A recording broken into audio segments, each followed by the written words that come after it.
So good evening. Today we will start with convolution. So we are slowly moving out from the basic transforms and we are now getting into the convolution. And after this we have this Laplace transform and Z transform also that we will be discussing. But before going into the Laplace transform and Z transform, it is customary to understand what is the convolution process. Okay?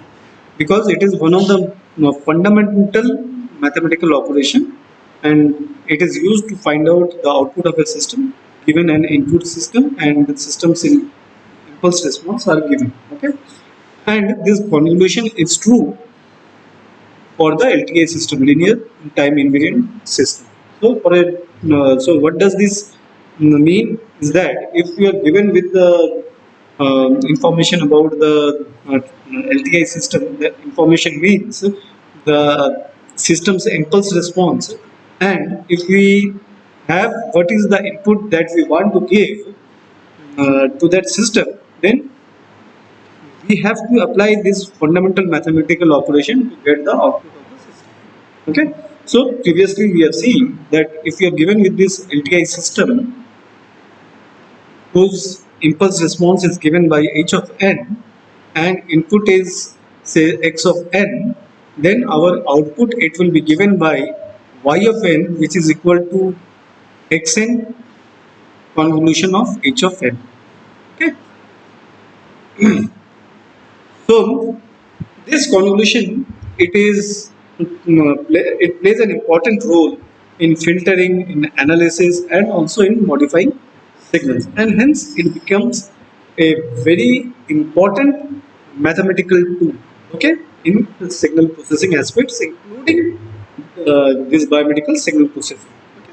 So if you go for the definition of convolution is defined as the integral or sum in the discrete case of the product of two functions after one is reversed and shifted.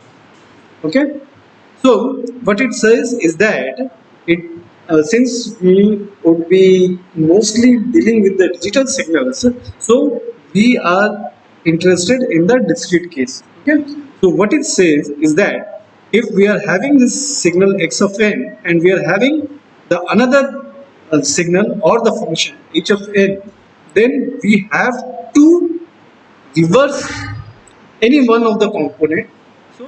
So for the sake of the understanding, what we do is that we take that the second function it is reversed, and then we do a series of operations by shifting these components. Okay, so it will become easier when we do the easier for understanding when we do the numericals. Okay, so in the discrete time convolution, if you see, we have this y of n is equal to x convolution of h of n, and it is given by summation of k equals to infinity minus infinity to infinity x of k multiplied by h of n minus k. Okay,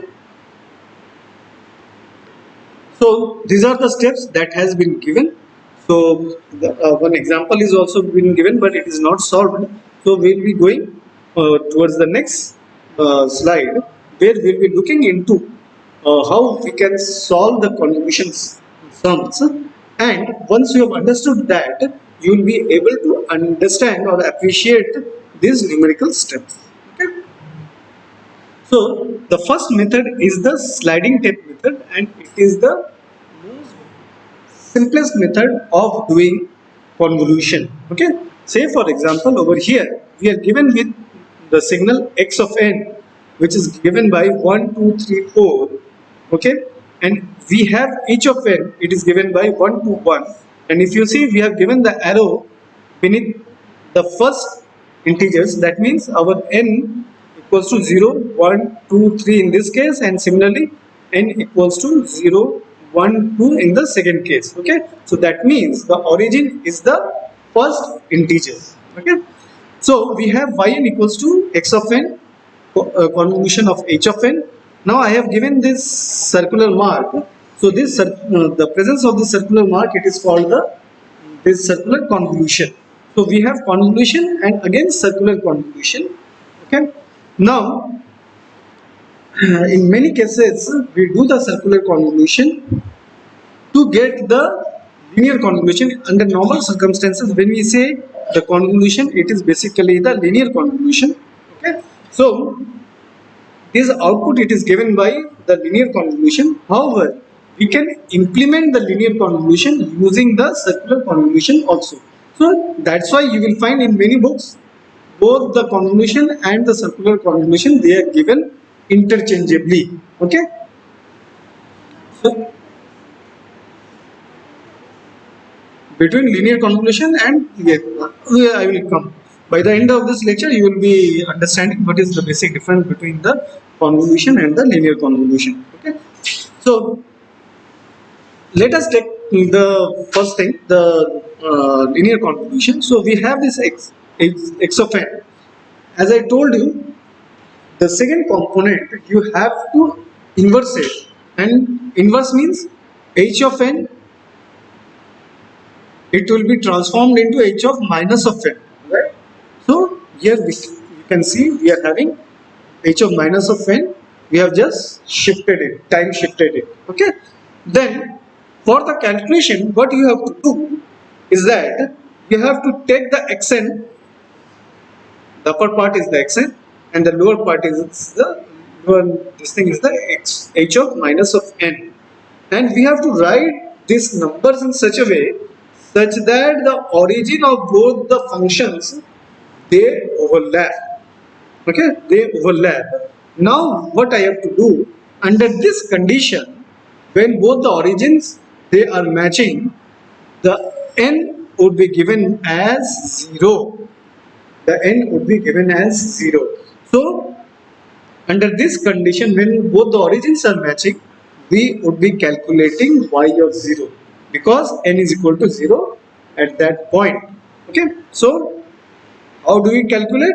1 multiplied by 1 plus 2 multiplied by 0 plus 3 multiplied by 0 plus 4 multiplied by 0.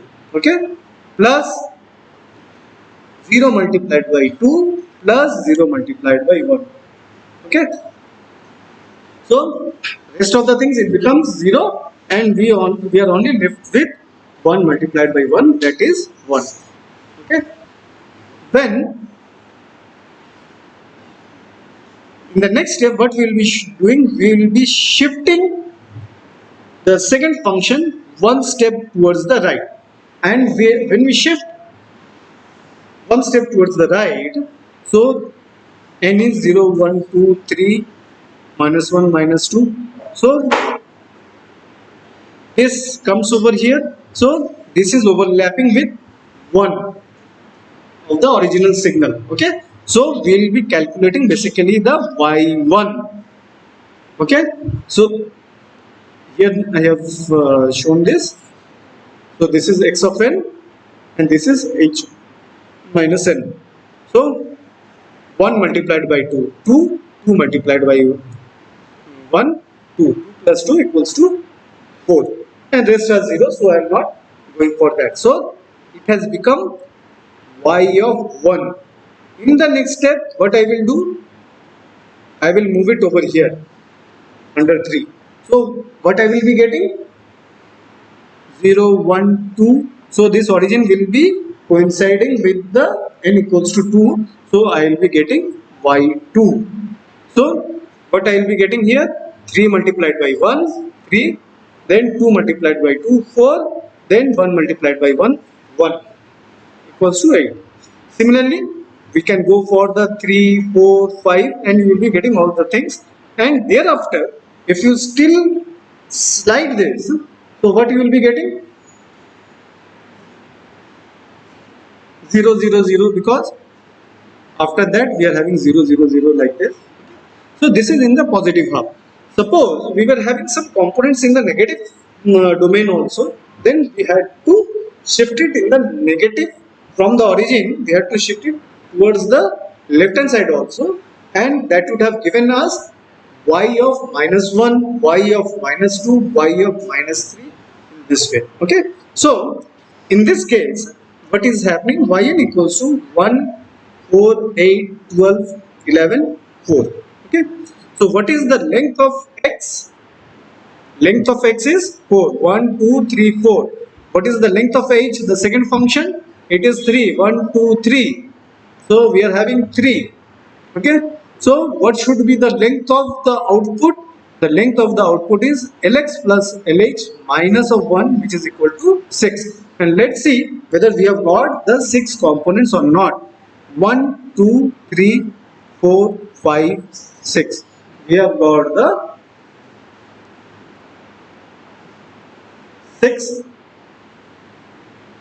components. That means the length of y is 6. Okay. So in this way, for any given signal and its impulse function, you should be able to find out what should be the length of your output. What should be the length of your output?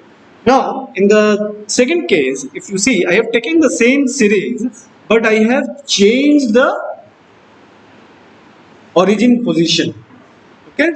So in this case, if you see y0, it would be in this form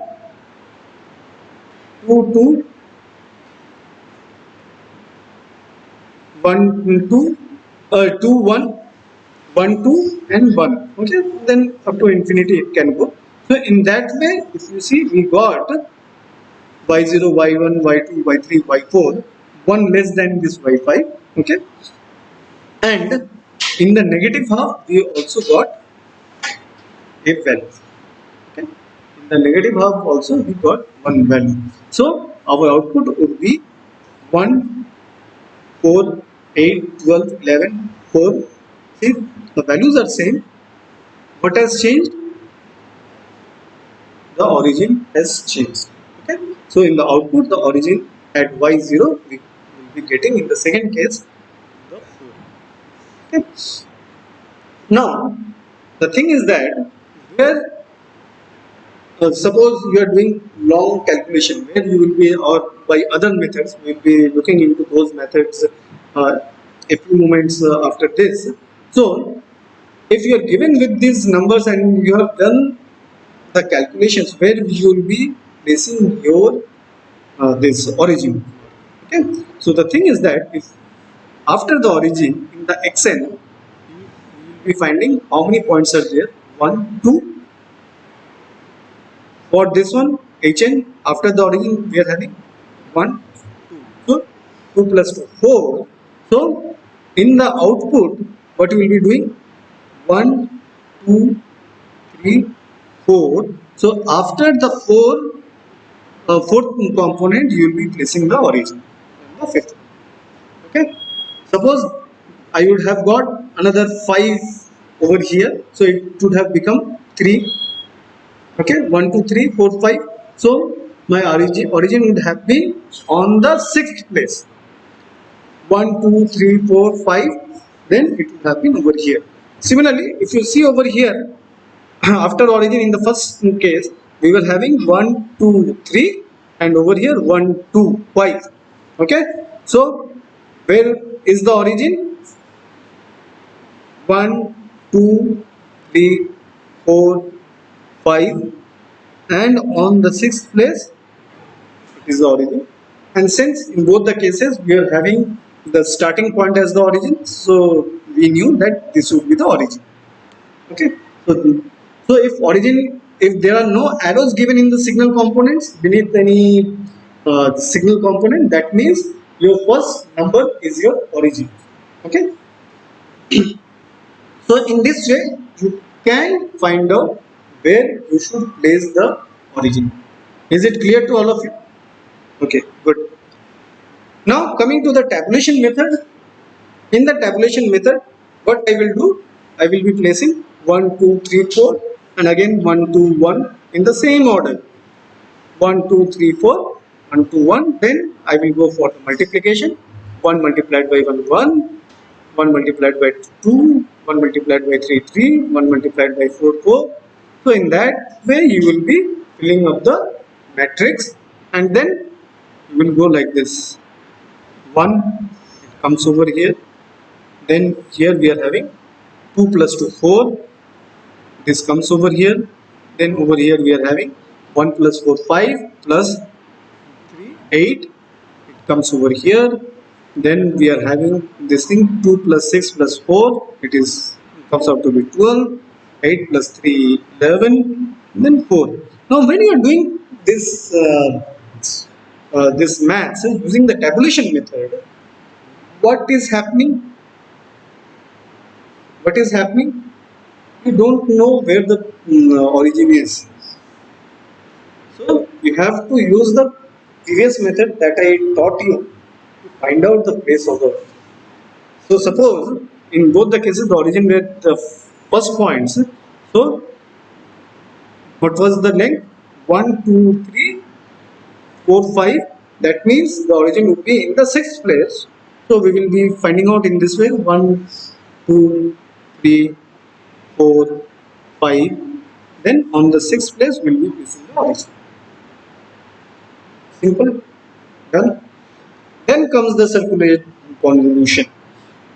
So in the circular convolution, you have to keep it in mind that the length of both the functions should be the same.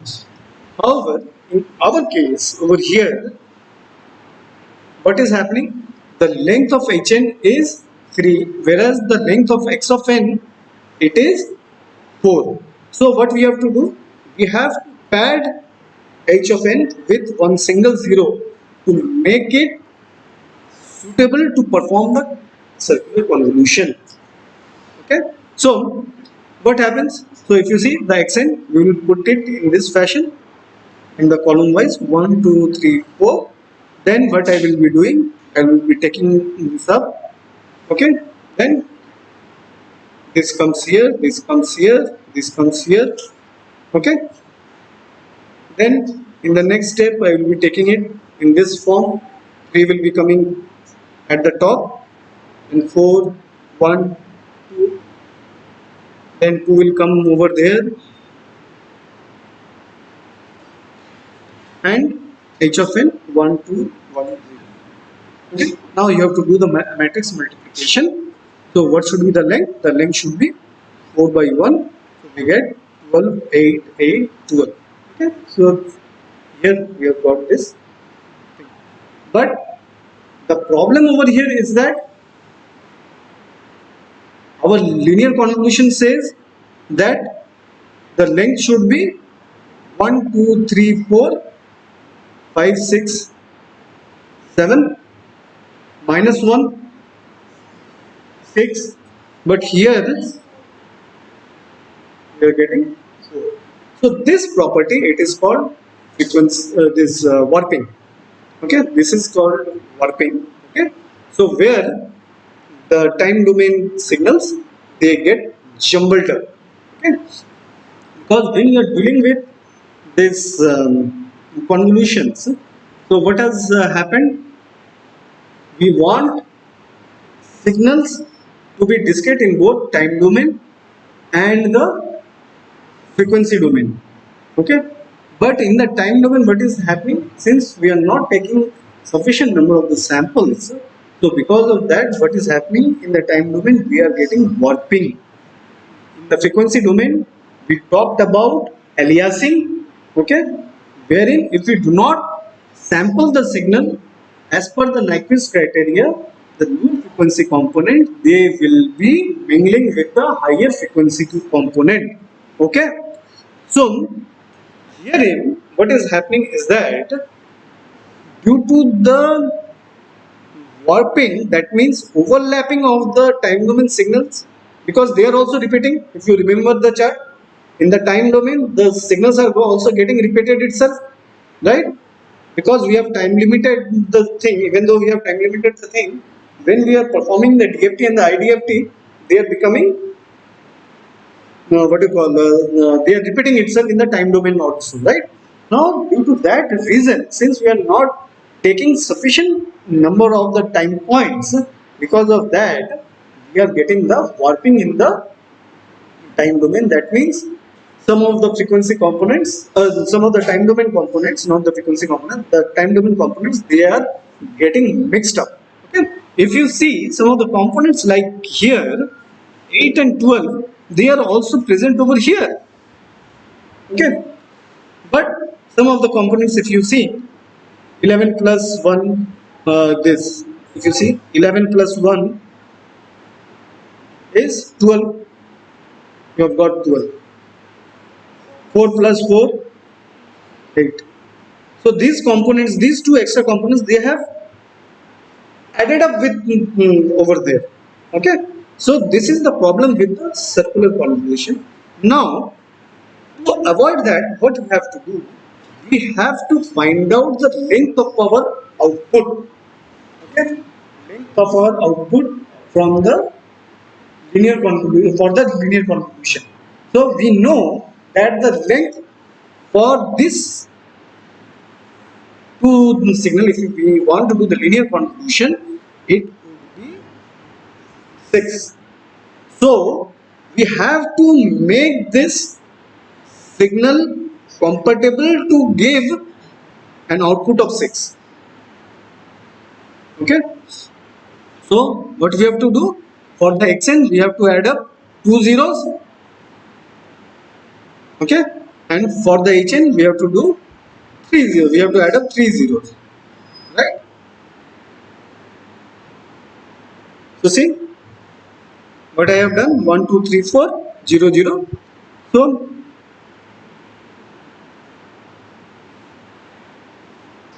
I am not drawing the other arrows. Okay, so the same way you perform the thing. You got this, and the hn is this, like this. You got this one. Now if you see, you have got the same result as that of the first one. Okay.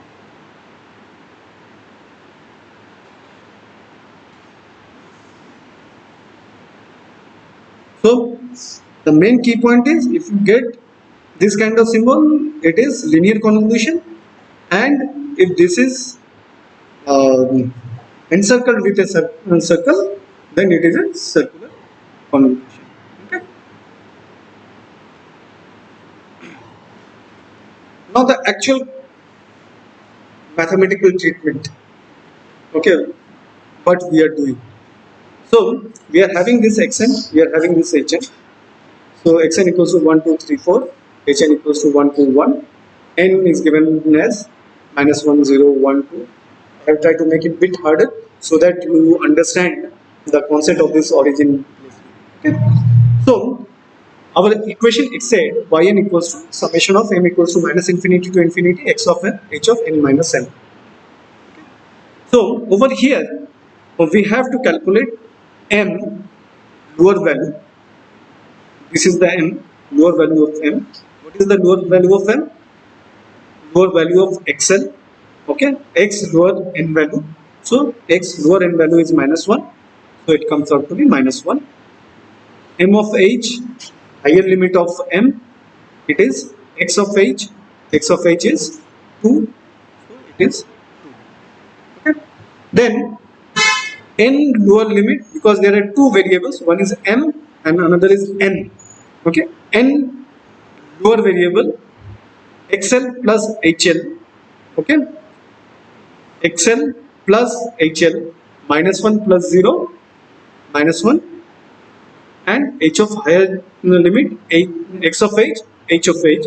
X of h is 2, h of h is 2, 2 plus 2, 4. That means we have to find out the outputs for y of minus 1 to y of 4. Okay, what is our equation? Our equation is this one, and we just calculated the lower limit and higher limit of m. What is that? Lower limit is, I'm changing the color, the lower limit is minus 1 and the higher limit is 2. So my equation, it comes out to be yn m equals to minus 1 to 2 x of n h of n minus n. Okay, so This is the addition. So what I will do, I will put what is the lower limit of n. Lower limit of n is minus of 1. Y of minus of 1 equals to summation of m equals to minus 1 to 2 xm. H of n is minus 1 minus of 1 minus n. Now you know how to perform this. पता है नहीं पता? No. First you have to put m equals to minus 1 in this one, x of minus 1 multiplied by this minus of minus 1, so it becomes h of 0 plus m equals to minus 1 के बाद 0, x of 0, then if you put this one h of minus 1 plus x of 1 h of minus 2, x of 2 h of minus 3. Simple class 10-11 mathematics, right? So you got this, you get the value. Similarly, minus 1 के बाद n equals to 0, put n equals to 0, calculate for m minus 1 to 2, do the addition, you get this thing, and if you see, we are getting yn equals to. Now you practice this. Start with this one. पहले वाला तो समझ में आ गया होगा. Start with this one. Practice. M of L. What is M of L? M of L is XL. X का lower limit. Time का we are talking about time. Basically time period में. So X का lower limit क्या है? -1. M of H equal to X of H. x का higher limit क्या है? 2.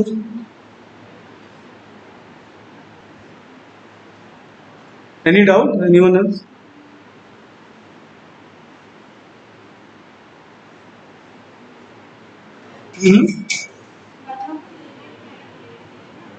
हाँ, लिमिट क्या है वो कैलकुलेट किया है. m का limit in this equation we need to calculate this m limit. So what should be the limit? x का m का लिमिट आएगा ओनली x से.